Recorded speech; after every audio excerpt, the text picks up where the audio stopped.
rings or one. Like, it's just weird to me. It's like saying Peyton Manning can't be in the same room with Brady or Mahomes because he only has one ring. They don't never discuss that in their sport. Right.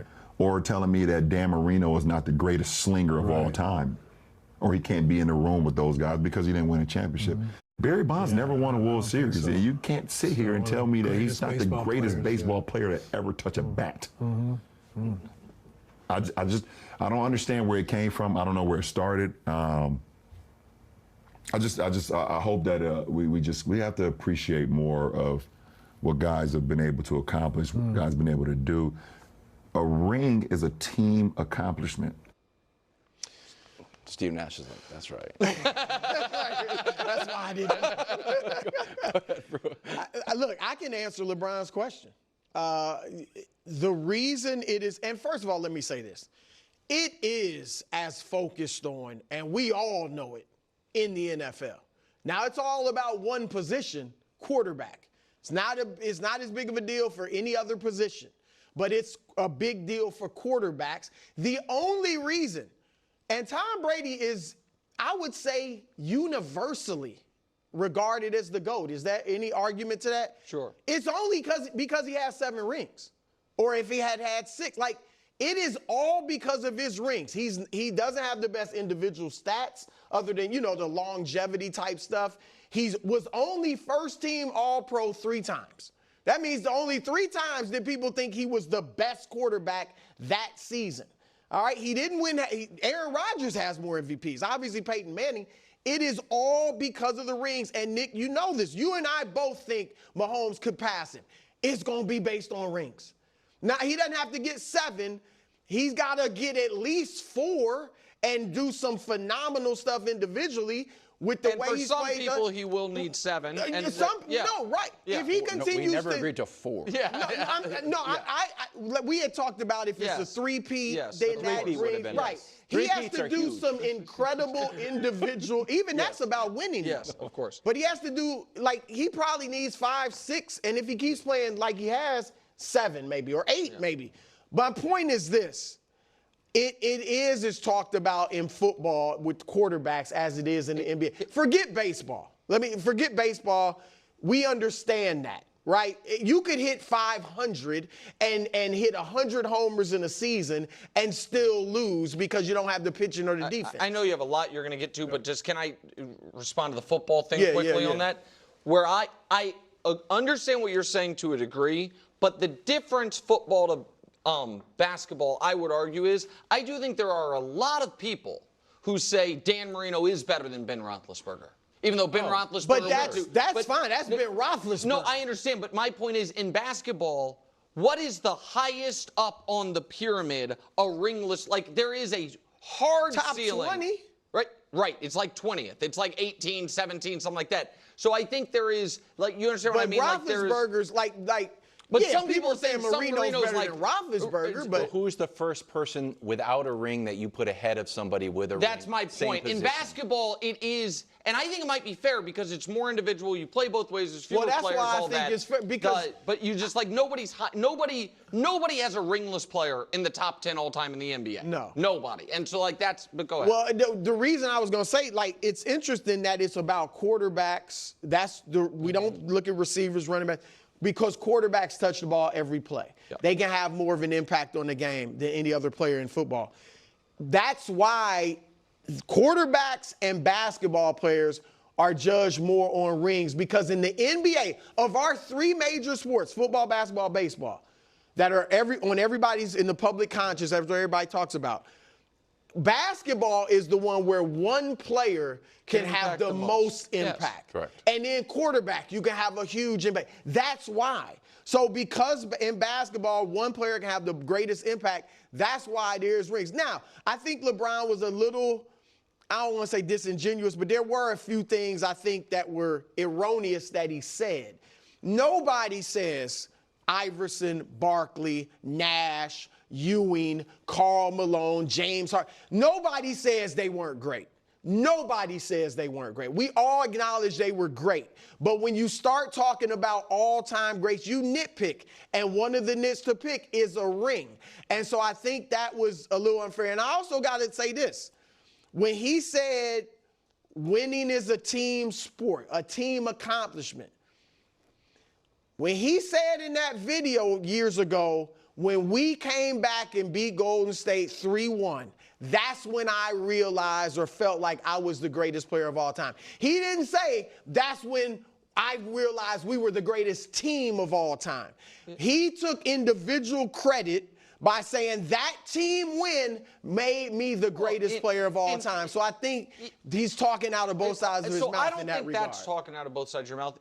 To me, that would be if he said winning this championship made me the greatest player of all time. That's what he said.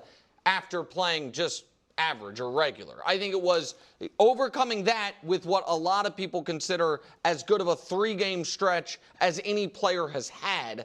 And like that, and that he didn't say any of that.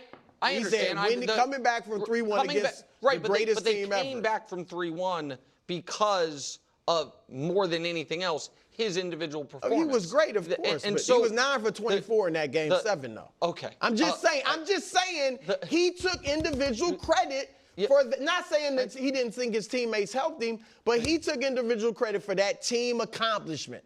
That's all I'm saying. And then here he calls it just a team accomplishment. So listen, I think that the frustration is rings have always mattered.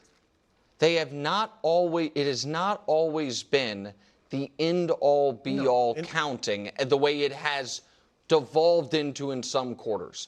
And this is the one. Who's it the end-all, be-all for? I don't think any intelligent person on TV is saying it's all about the ring count. Right. Kobe's got more rings than LeBron. I think LeBron's better than Kobe.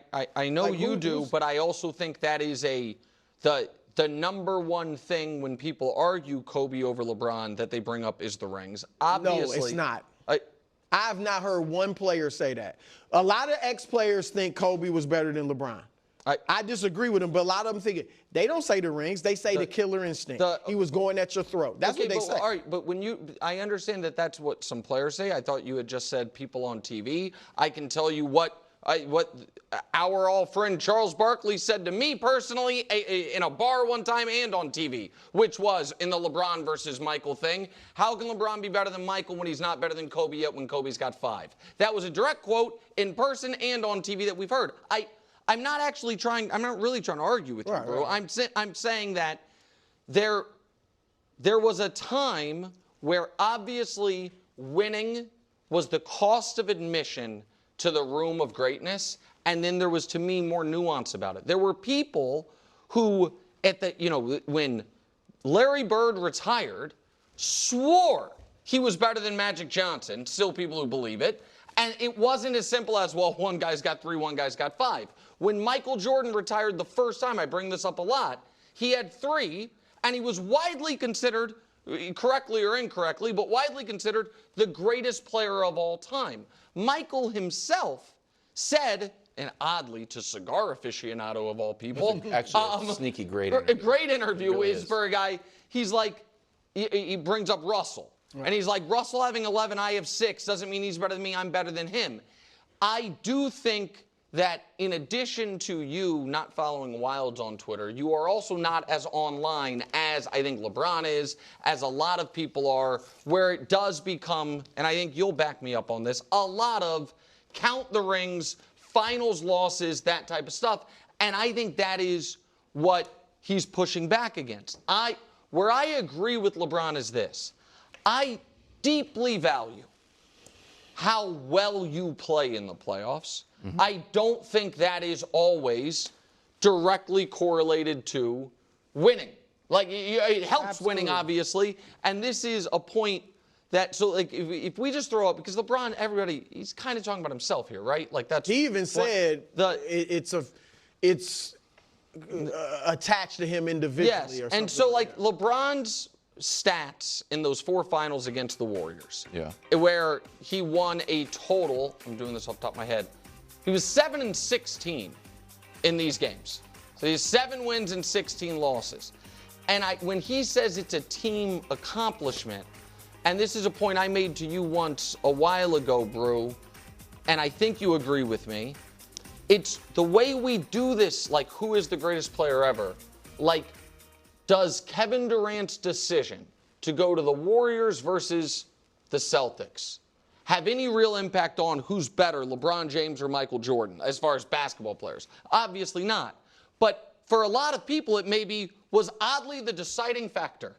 You know what I? And so, like, well, I don't think anybody would say that was the deciding factor. But had LeBron won, that's what I'm saying. If LeBron all had those years and right. now has 7 rings, or, that's what I'm saying. Would be. If you think it's at least on the board that if KD, when he left Oklahoma City, had just gone to Boston or had stayed in Oklahoma City or whatever, that Cavs team would have stayed together and won in 17 and 18 when KD and Steph came, with LeBron playing at the exact same level, just those numbers.